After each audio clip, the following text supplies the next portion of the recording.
Nichée dans une boucle de la Seine, l'ancienne abbaye de Jumièges est un lieu d'une grande sérénité, qui a connu bien des vicissitudes, mais qui conserve une ambiance apaisante et romantique.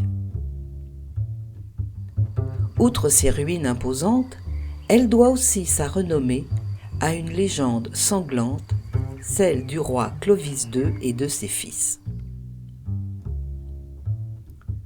Vers 650, les fils aînés de Clovis II profitent du départ de leur père en Terre Sainte pour le détrôner. Clovis II apprend la chose, revient en France et sort vainqueur du combat provoqué par ses deux fils. La sentence de Clovis est terrible car il veut les tuer. Mais leur mère, la reine Bathilde, suggère qu'ils soient énervés. On brûle les nerfs et tendons des membres inférieurs, les rendant totalement handicapés. Installés sur un radeau qui dérive sur la Seine à la grâce de Dieu, ils accostent au pied de l'abbaye que venait de fonder le moine Philibert et où ils finiront leur vie dans la piété. Quelle sombre et atroce histoire! Une légende forgée par les moines au XIIe siècle, leur permettant de justifier leur puissance sur la région et de rappeler aux croyants leur devoir. En effet, Clovis II n'est jamais allé en pèlerinage, il est mort jeune, laissant des fils qui n'avaient pas l'âge de se révolter. Par contre, il est prouvé que dans une période où la chrétienté posait les bases de sa puissance, l'abbaye a bien bénéficié des largesses du couple royal.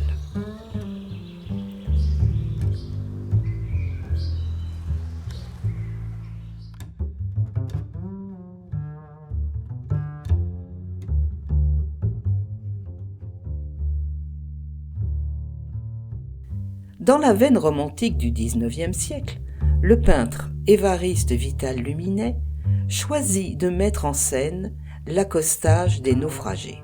Une première œuvre est acquise dès l'exposition de 1880 par le musée de Sydney.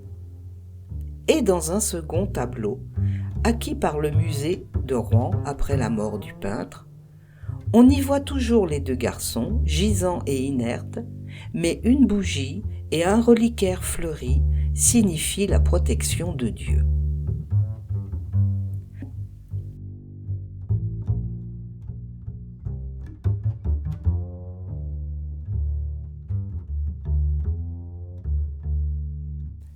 Ce tableau continue d'exercer une étrange fascination. Et c'est cette force qui a inspiré et inspire encore de nombreux artistes.